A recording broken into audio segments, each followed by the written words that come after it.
Salut à tous les amis, c'est Akan, j'espère que vous allez bien. Aujourd'hui on se retrouve dans une nouvelle vidéo thread d'horreur. Pas un, pas deux, mais bien 3 threads d'horreur. Bah on est parti hein, qu'est-ce que tu veux que je te dise d'autre?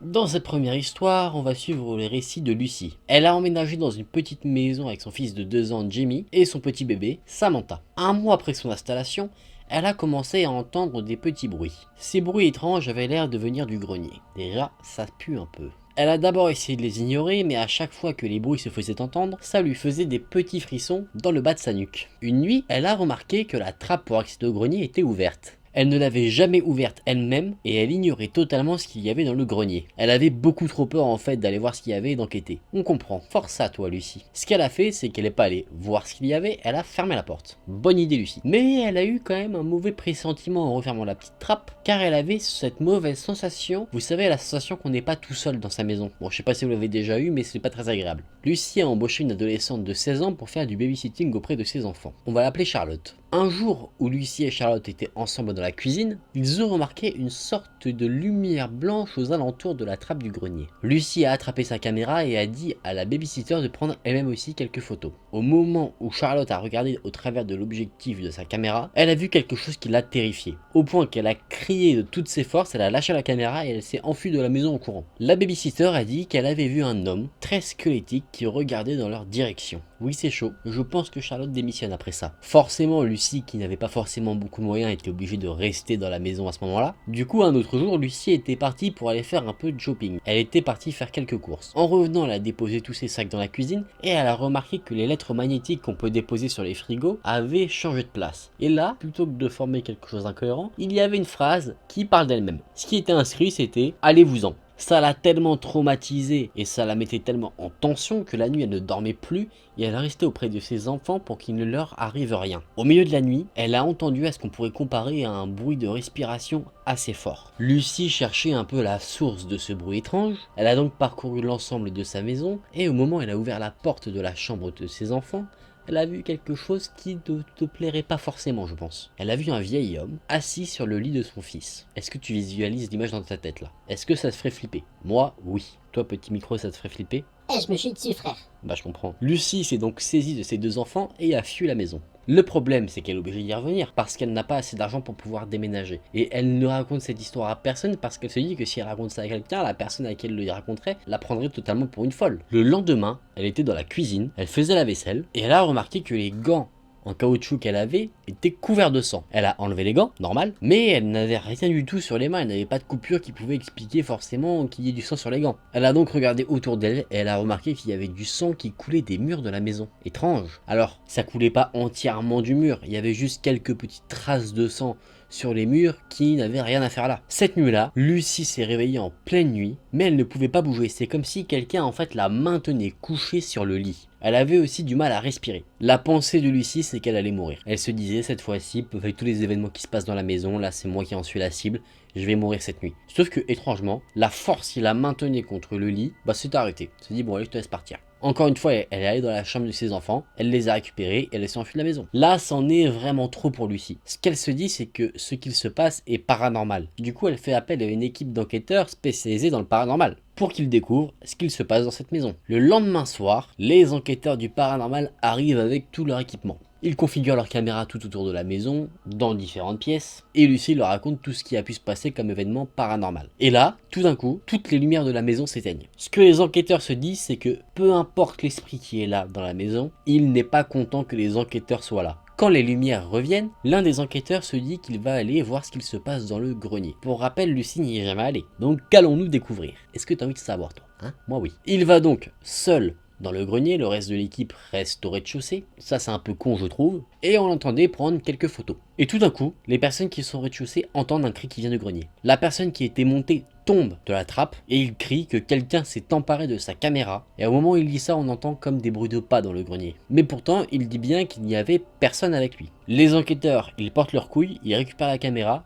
et ils se cassent. il laisse totalement Lucie dans sa merde. Mais vous inquiétez pas, il y en a quand même deux qui sont restés avec elle au cas où. Et ils se sont dit, bah nous aussi on va aller voir ce qu'il y a dans le grenier. Ils ont pris une caméra et une lampe de poche, et à un moment donné, il y a encore eu un gros bruit venant du grenier, et les personnes qui sont dans le grenier commencent à crier. Quand ils reviennent, l'un d'entre eux est choqué, il se tient le cou et essaye de reprendre sa respiration. Il a des marques rouges tout autour de sa gorge, et il dit que quelque chose l'a attaqué dans le grenier. Quand il regarde sur les photos qu'ils ont prises, il se rend compte que sur une des photos, l'un des enquêteurs a une vieille corde autour du cou. Et lui, son visage, c'est comme s'il se faisait étrangler. Là, tout le monde, Lucie, les enfants, les enquêteurs qui restaient, tout le monde part de la maison. Après cet ultime événement, Lucie décide de ne plus jamais revenir dans cette maison. Ce qui est étrange, c'est que la maison a été louée à d'autres personnes à chaque fois. Et toujours, ils ne sont jamais restés très longtemps. À ce jour, toutes les personnes qui ont vécu et qui sont passées dans cette maison disent que la maison est hantée parce qu'il y a dans le grenier. Est-ce que ça vous dit qu'on y aille faire un petit tour en vidéo? Bah non, vous êtes con ou quoi? Vous voulez que je meure, hein? C'est pas très sympa. Et oui les amis, dans ce premier thread, on a abordé un cas paranormal, ne vous inquiétez pas, c'est le seul que je vais aborder dans cette vidéo. Mais c'était assez flippant mine de rien. Dans cette seconde histoire, je vais vous présenter le récit de Chris. Chris avait 13 ans au moment des faits et il avait qu'une envie, c'était en fait partir faire des balades à vélo de nuit. Avant ses 13 ans, ses parents ne l'autorisaient pas, mais une fois qu'elle a eu 13 ans, ils lui ont dit vas-y, tu as le droit d'aller te balader à vélo dans le quartier, mais sa mère avait délimité une sorte de périmètre qu'il ne pouvait pas dépasser. Elle lui a dit tu mets ton casque, prends une lumière, vraiment elle l'a joué très sécurité. Il vivait dans un quartier plutôt résidentiel et en fait on avait un quartier, une sorte de petite colline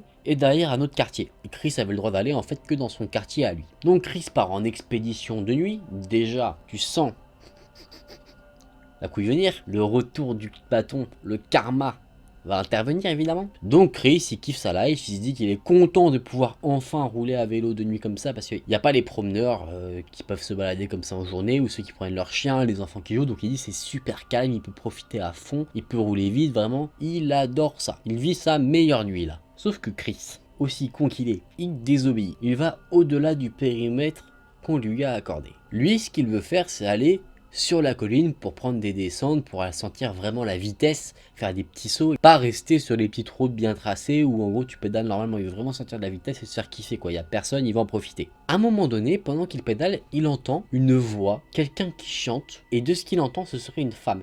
Il entend quelqu'un qui chante une mélodie, apparemment c'est une mélodie des Beatles. C'est pas moi qui l'ai dit, c'est Chris. Du coup il décide de s'en rapprocher. Mais qu'est-ce que vous voulez que je vous dise, s'il est con, c'est pas de ma faute. Donc au fur et à mesure il commence à distinguer une silhouette, et il se rend compte qu'en même temps que la personne chante, elle danse, elle fait des sortes de mouvements assez fluides, mais assez hasardeux, c'est pas une danse extraordinaire quoi. Il se rend compte que la personne est une femme parce qu'il voit ses cheveux bouger, et Chris a la très bonne idée de sortir sa lampe pour éclairer la personne parce qu'elle se dit que si c'est quelqu'un qui est perdu, il pourra la renseigner, que si c'est quelqu'un qui est totalement fou, il va prendre la fuite. Mais ce con, ce à quoi il n'a pas pensé, c'est que si c'est une personne qui est prête à faire du mal à quelqu'un et qu'il l'éclaire et que du coup il se fait repérer, qu'est-ce qui fait qu'elle ne va pas lui foncer dessus avec un gros couteau de boucher? Ah, il n'a pas pensé à ça Chris. Donc Chris sort sa lampe, il l'éclaire et il voit qu'elle a une robe rouge. Mais au moment où la femme se prend la lumière en plein visage, elle arrête de bouger. Elle reste face à Chris et elle a l'air assez sale, hein. Ses cheveux sont plutôt gras, ils sont sales, il y a de la boue, ses vêtements aussi sont usés. Et Chris, il est totalement tétanisé par ce qu'il voit. Mais vu que la femme ne bouge plus,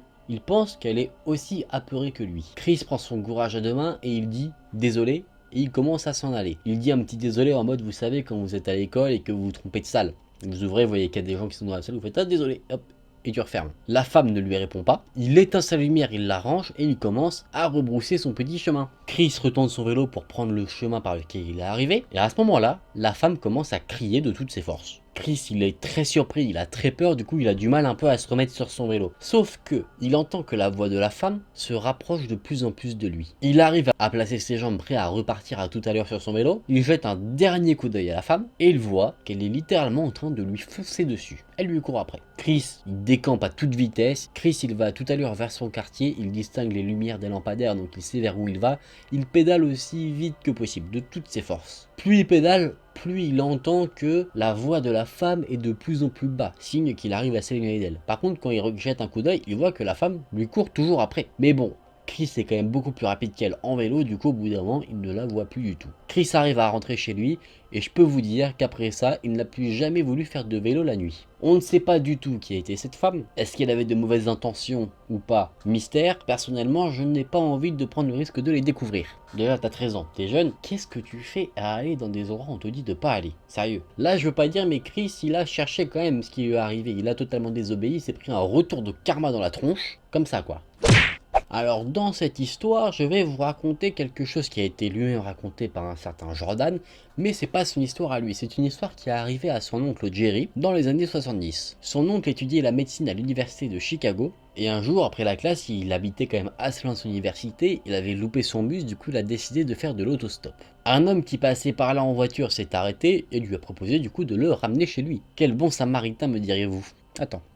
L'oncle de Jordan a accepté. La personne qui conduisait la voiture avait l'air totalement gentille et très amicale. Et à un moment donné, sur la route, il se rend compte que la personne ne va pas du tout dans la bonne direction. Vous savez, l'image cliché de faut prendre la déviation, mais la personne continue tout droit. Jerry, l'oncle de Jordan, dit à l'homme qui conduit qu'il s'est trompé de route. Le conducteur pose sa main sur la jambe de Jerry et lui dit « Mais non fiston, tu viens avec moi ». Il avait un sourire très creepy. Un moment où à cause du trafic la voiture a dû ralentir, Jerry en a profité pour sortir de la voiture et s'enfuir en courant. Il a couru de toutes ses forces sans regarder en arrière, il a réussi à retourner chez lui en toute sécurité après ça. Ce n'est que des années plus tard que Jerry va revoir à la télévision l'homme qui l'avait pris en voiture. Parce que ce n'était pas un homme comme les autres, ce n'était pas simplement une personne au hasard. Il était tombé sur quelqu'un de bien connu. Il était tombé en fait sur cet homme, peut-être qu'il ne vous dit rien, mais quand vous allez apprendre son nom et qui c'est, vous allez être terrifié. Personnellement, c'était le cas pour moi. Moi, je l'avais déjà vu auparavant, déjà quand je faisais quelques petites recherches, et son histoire m'a toujours glacé le sang. J'arrête de faire durer le suspense. Cet homme s'appelait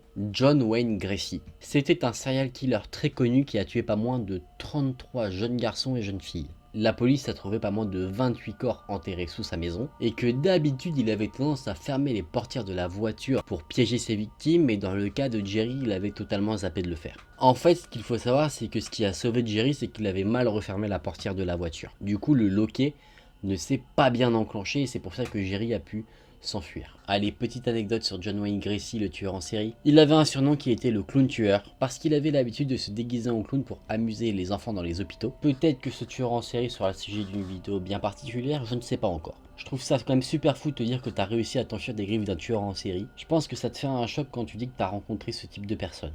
Bon les amis, je vous ramène en sécurité avec moi, vous inquiétez pas, vous êtes toujours en sécurité à mes côtés. Ici, il n'y a pas d'effets paranormaux, pas de tueur en série, pas de stalker, rien du tout, c'est la zone la plus sûre du monde. Depuis ces dernières vidéos, je vous le dis peut-être souvent, mais j'ai chaud. J'ai beaucoup aimé ces histoires-là, c'est la première fois que je vous parle d'une histoire paranormale.